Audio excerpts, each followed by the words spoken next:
Welcome to the Learning Pines YouTube. We hope this video helps. In this video, I will explain how to make shrimp and sausage Alfredo.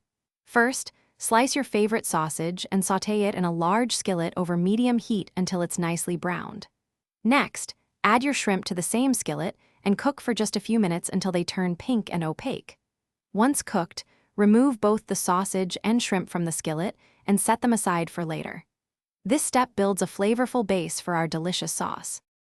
Now let's build that rich Alfredo sauce. In the same skillet, melt 4 tablespoons of butter over medium-low heat. Once melted, add 2 cloves of minced garlic and whisk it in for about 1 minute until fragrant. Be careful not to burn the garlic. Then, slowly pour in 2 cups of heavy cream, stirring constantly. Bring the mixture to a gentle simmer, allowing it to thicken slightly before the next step.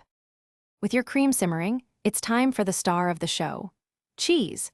Gradually stir in 1 cup of freshly grated Parmesan cheese until it's completely melted and the sauce is smooth and velvety.